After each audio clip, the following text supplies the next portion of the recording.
2013 is coming to a close, and all three of you all have had releases this year. There was Lunchbox, Madras Cafe, and Lootera. And all three of you all have written each of the films. The two of you, of course, even directed them. I was just talking to Juhi and Vikram before you came here, Ritesh, about how all three sort of find inspiration in different places. One's an adaptation of a short story. The other takes a real life incident and sort of fictionalizes it. And yours is a largely fictional film which stays really real to the characters and the surroundings. So it's interesting that stories are coming from different places, right? How easy is it to crack a script? Well, it's not easy for me at all. Writing is incredibly difficult for me, and I'm a very slow writer. And it's really like pulling teeth for me. It's like going to the dentist. But when it works, when it starts working, when I get to know the characters, then it starts becoming easier. But it takes me a long time to get there. And as far as where it comes from, I really think that stories find you. And if you don't tell them, they go looking for someone else to tell them. For me it is like, first let's write what is right for the story, for the plot, for the screenplay or the protagonist or whatever. And the rest, cutting and chopping can happen. You can dilute the plot or the dialogues and everything at much later stage, you can do that.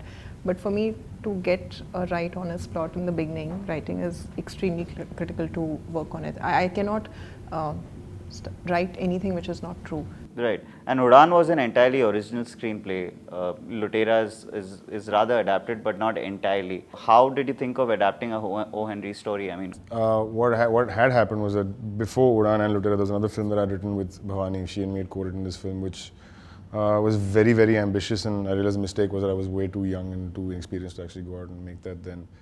And it was at some party, and I was depressed as usual, and it was a film nahi ho rahi hai. I was getting drunk somewhere, and somebody came to me and said, "Hey, I read that script of yours." I'm like, and that same one. And they're like, it reminded me of this O. Henry short story, and I was like, which one? And then they said, okay, this one. I was like, yeah, I read that before. And maybe it was the sort of drunkenness or whatever it was. It sort of like stayed in my head, and because also I think at that time, I didn't have any work, so Bhavani and me were kind of like Vela, we were doing nothing, so we said, why don't we just, let's take a stab at it here. In my case, it's like for me, those things work if you think it through, and if that thing stays with you for like a week or 10 days or 2 weeks, then it's worth pursuing. If not, just, bounce it off a few people. But writing is hard work, yeah. It's the same, it's like pulling teeth out. but there's been this, I don't know whether it's stereotype, maybe it's not a stereotype because it's probably true that writers aren't exactly given the best hand in the film industry. Being a screenplay writer, I mean, how is it being a screenplay writer in the current scenario? You find it easier to go pitch your ideas to producers and studios? Right now, because I've just worked with Sujit, so it hasn't been that bad for me at all. In fact, it hasn't been bad at all because I write exactly what my mind is telling me, and I give to him whatever has been completely my ideas and thought, and fortunately he understands, he's at the same wavelength. So otherwise, few discussions which I've had outside, the reason I have not taken up anything is because I know that it won't work. What I've experienced, I don't know if anybody will allow me that kind, because from the writing stage, idea stage, to writing, to being part of the production completely, to the color correction, grading, everything. It's almost after I finish writing with Sharif, then I become the AD. So it's that kind of involvement. So it's very smart of him to do that too, because every step in the process is essentially a rewrite. Yeah, so it does. If I ever had another writer write for me, I would involve them, of course, because it's every time you're rewriting all the time. All the time. When you're shooting, you're rewriting. When you're editing, Correct. Now, Vikram, your film broke out in the year 2010, which, when you look back, had a lot of first-time filmmakers making their mark. There was Abhishek Chaubey with Ishqiya, there was Peeply Live, there was Tere Bin Laden. In this course of the last 3 years, and now you've turned producer yourself, and you must be getting a lot of scripts and first-time filmmakers coming to you. Do you see a progression in terms of filmmakers approaching their films? Yeah, so there's a lot of bravery in first-time filmmakers to go out there and saying, let's do something different, let's tell true life stories, stories about doctors or bus drivers or whatever. There's a real sort of desire to tell everyday stories and tell them differently. And what I do feel is lacking on a large scale level is the skill of writing. I do feel I read a lot of scripts, A, because of being a producer, B, because we also have a script club where we meet every Sunday and stuff. and I've and I may have read like 100 scripts in the last year, and really there's maybe 2 or 3 that you'd say, yeah, this is great stuff. So the rate of excellence in writing, just purely about how to crack a screenplay, how to be able to write scenes and develop interesting characters, and I think that's missing. What's stopping them, you think? I mean, you're saying there are good ideas, but they're not being able to crack the screenplay. I think some of it is just the general knowledge of how screenplay is written. A lot of times, and I'm not saying that a lot. Whether it's the formal learning of actually having been to a film school and learned how to write screenplays, or whether it's the fact that you've actually gone out there and bought every single or downloaded every single Tarantino screenplay or Mamet or the Coen brothers and found that this is how screenplays are written. And I'm not saying that should restrict you in terms of the writing style. It shouldn't only be Courier 12 point and that kind of stuff. Write exactly the way you want, write the format you want, and write the stories you want, because it's all your instinct. But I do think that screenplays are a visual medium, and sometimes you have screenplays which are just so overwritten that you cannot even, like, there's paragraphs and paragraphs of description and you just want to like tear your hair out. Yeah. But it's the same thing, I think, in the world there's sort of a paucity of, the craft.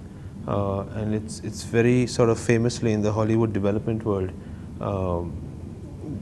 there is 90% of the things that you'll get are shit. Do you think it's easier to make a film like Lootera or to make a film like Lunchbox in India when you know there's a studio who's going to go out there and back you up in the Indian market? I still don't think studios have understood as yet how to develop films and how to greenlight films. I think a lot of that has come from indie producers, or it's come from, in my case, it's Phantom. In my case, it's me, Vikas, Anurag, Madhu, who are, like what he's talking about, protection. There's a protection from a studio that you actually have within the group. Ritesh made his film because Anurag and Guneet were protecting him from the studio. The studio knows that, okay, if there's names backing the film and behind the film, then they know that's something to go for. In Juhi's case, it's Sujit and it's John who are saying that we believe in this film, and if they believe in it, the studio believes in it.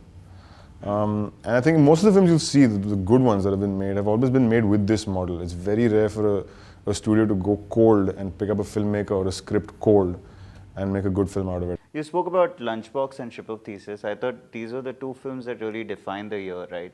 Also two films that traveled pretty extensively, went to a lot of film festivals, won awards, but also got released in a lot of countries outside of India and won some acclaim outside of India as well.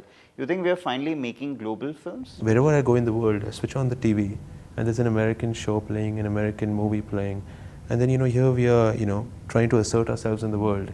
And what better way to assert ourselves in the world rather than tell our stories to the world? Mm-hmm. So why isn't it the case when someone switches the TV on in Lebanon or in Sudan or anywhere else in the world, our content is not playing? Because it doesn't speak to a global audience. We are speaking to ourselves and we are speaking to our diaspora.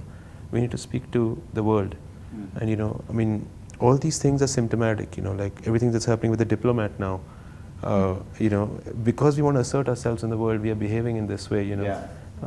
So why doesn't the government just help people like us do that for them? Then they don't have to go and make a noise, because we'll have asserted ourselves in the world.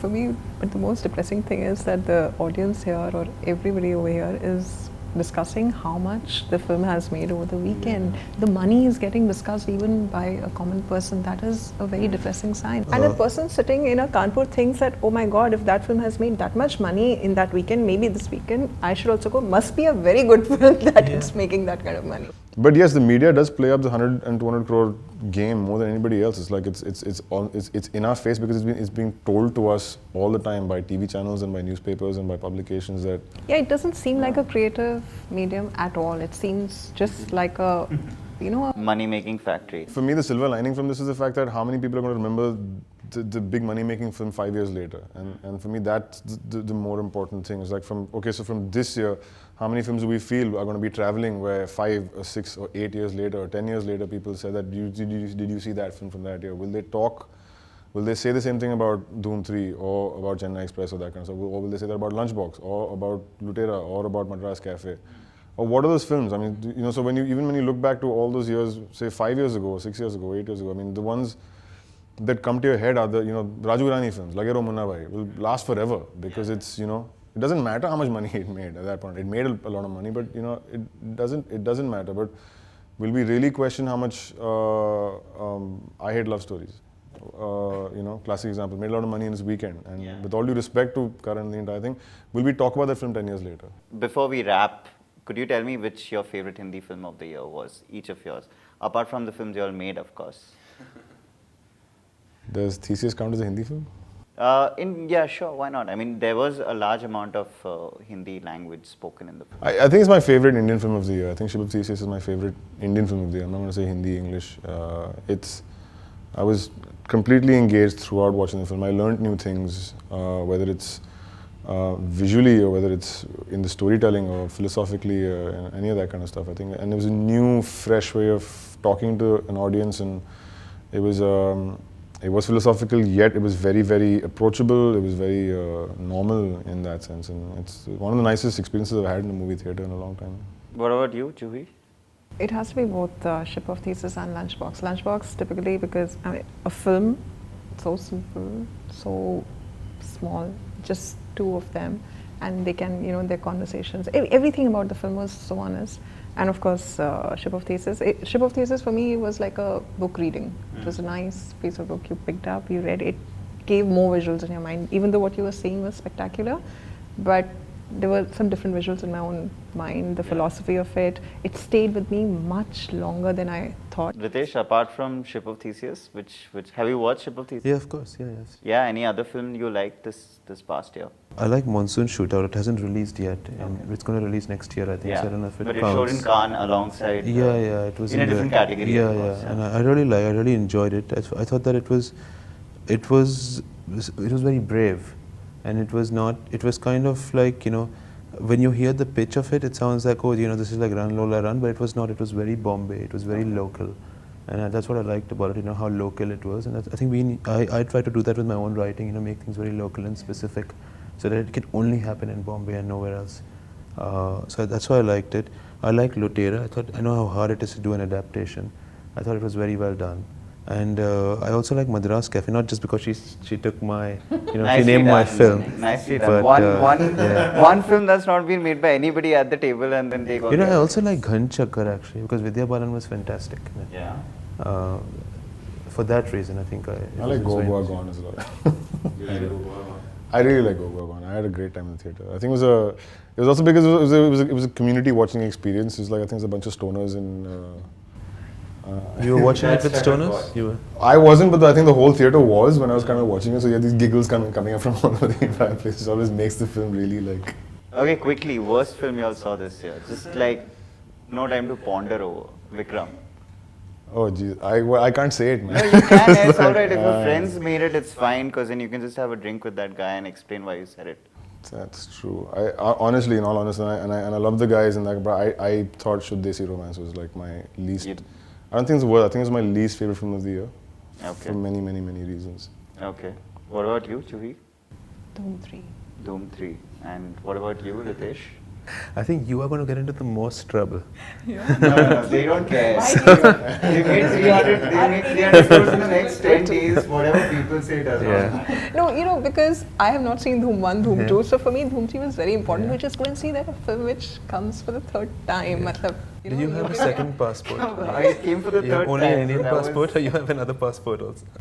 Yeah, as I was saying, Dhoom 3 wasn't enough to say Dhoom 1. Yeah. No, I just went with a lot of expectations because Amir was there. Maybe it didn't work. You went with expectations to see No, Dhoom? only because Amir was there. It's just like he's so. If he has taken it. Maybe it didn't work because you didn't see 1 and 2, so you didn't get what was happening. You should have seen 2 before you went to see. I have a friend who got a Bolivian passport in 6 months. Maybe I can hook you up. You can move to Bolivia. It's great this time of the year. I don't want to get into trouble alone. I think Dhoom 3, and also it's a low-hanging fruit, Grand Masti. Because I was waiting for actually one of our press You actually saw Grand Masti. So you admitted that you actually saw. I did because I saw half of it. On a flight? Because no, not on a flight. I was waiting for our press screening to begin. There's a scene in which a bull gives birth to a human. So yeah, it was. That was awesome interesting. for you, right? You loved it. Yeah. So now I think I'm moving to Bolivia.